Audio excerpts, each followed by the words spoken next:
Today we're talking about 5 reasons why being around an INFJ is like being on drugs. People react strongly to the INFJ. That's a fact, positively or negatively. But there's a reason why INFJs have such an impact on other people, why they either bother them or people are fascinated by them, why there's just such polarity in like the reaction INFJs get. If INFJs go out of their way and they're being themselves, then, they're going to get a reaction. The only way the INFJ doesn't get reaction from other people is when and if we dim our light. So today we're talking about 5 reasons why INFJs are like drugs to other people and what we can do with that knowledge. Before we get started, quick reminder, the next INFJ Epic Life Bootcamp is launching August 19th. So make sure to first download the free poster on the 5 pillars to an INFJ Epic Life.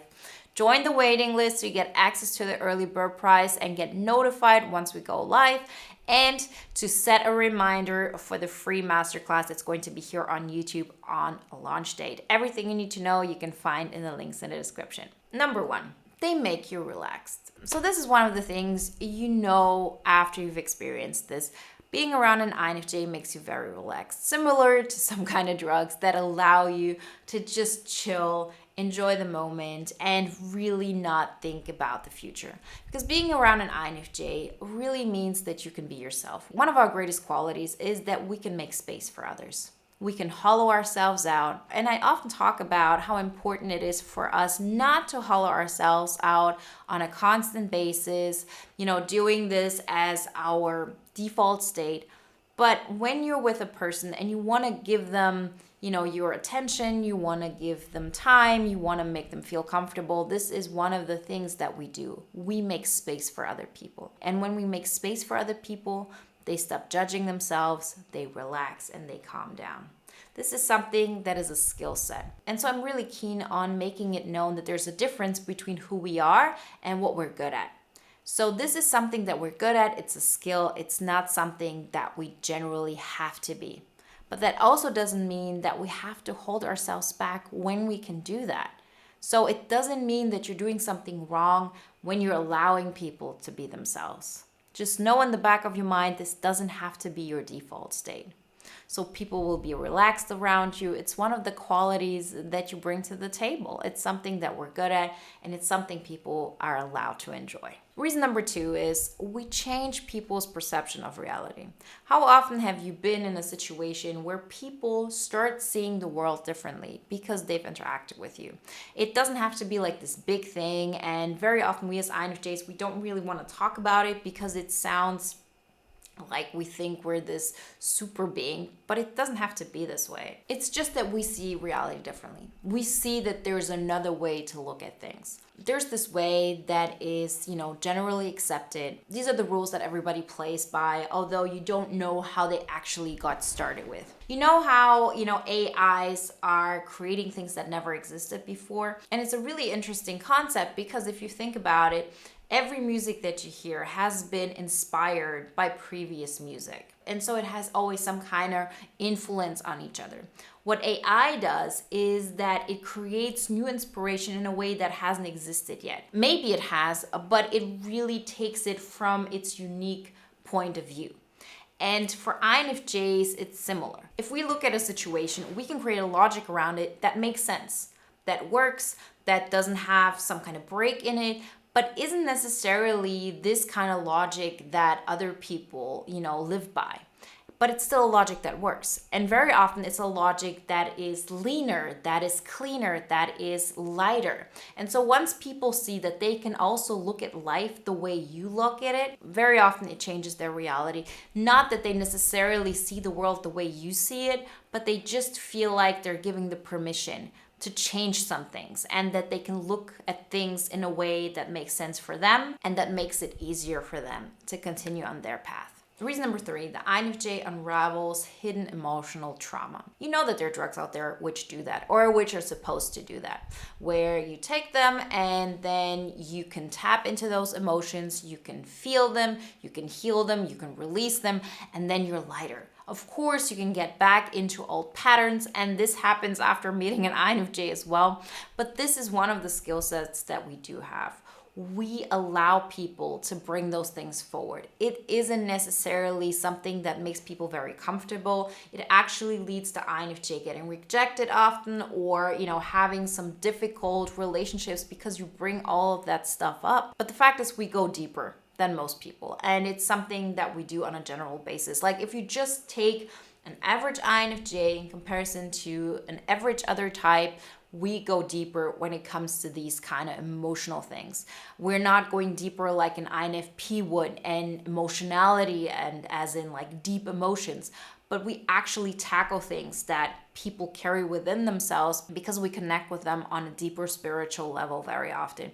And this brings a lot of that stuff up. This is something that we can do. It's something that happens even if we didn't want to. And we just have to know that this is one of the reactions we bring to other people. So even if people have a strong reaction towards you in that moment, like always think of yourself, well, it does bring something good. Because now, once they tap into this and they feel it, they can heal it. It still doesn't mean that we should force this upon people, but just know in the back of your mind, this is one of the reasons why being around an INFJ is like being on drugs. Reason number 4, why being around INFJ is like being on drugs, is because the INFJ makes you open up.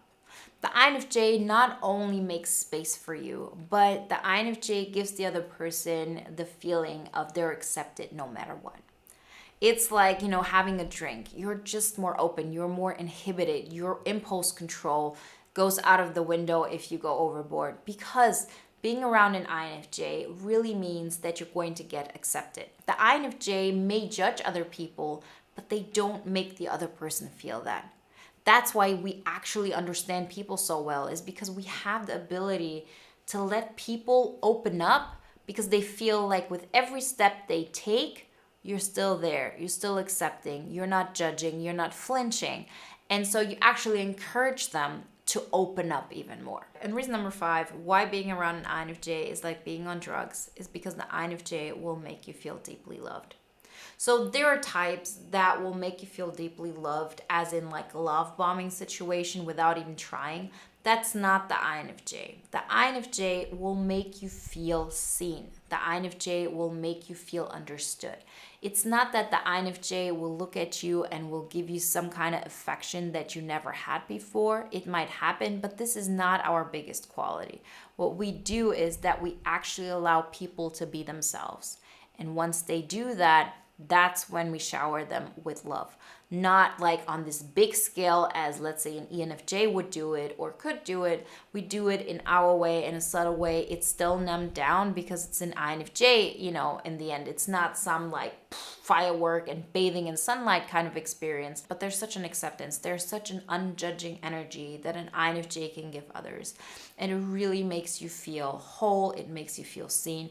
And it's actually one of the reasons why people have such strong reactions to INFJs, because once they feel that, even if it feels good, afterwards it's very hard to handle. Like, people don't know, do I want it? Was I giving too much control away to that person? And they often feel vulnerable and weak, and they might even reject you for it and, go into this mode of wanting to feel superior to you because you just had too much control over them. You had too much power over them in this situation. So it's not like we have to hold ourselves back here. This is just who we are. This is how we show affection to other people. But if you know that this is something people normally don't experience, we can just know beforehand that if we go overboard, it will just be too drastic of a change. It will make people feel out of control and, powerless in some situations. And they might react in a way that is not the best, in any kind of way. So you might have liked somebody, you wanted to do something good for them,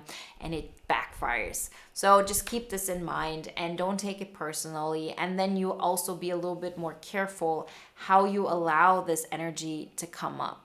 Right? It's still not something that you show everybody because, again, it holds a lot of power, and with a lot of power comes a lot of responsibility. So don't take it too seriously, don't take it too personally, but also know, okay, these are the reactions that I might get out of that. And it's not just about like overwhelming somebody with something amazingly that I do and therefore they have to like me. No, you're good as you are. You don't need some gimmicks or some skills like these in order to be liked. You can just do your own thing, be a normal person, and you're still worthy of being liked, being loved, being respected. And once you truly feel this and once you truly live this, you'll see that you still, show this towards people and you still allow them to have those experiences because they're around you, but you know in what kind of dosage you can put it out there that is like a healthy amount that makes sense for you and for other people. Remember, the INFJ Epic Life Bootcamp is launching soon, so August 19th. So make sure you download the free poster, you join the waiting list, and you set a reminder for the masterclass. Everything you need to know you can find in the links in the description. And if you want to watch another video now that is in alignment with today's topic, then watch the video Why Being Around an INFJ is Like Being on Drugs.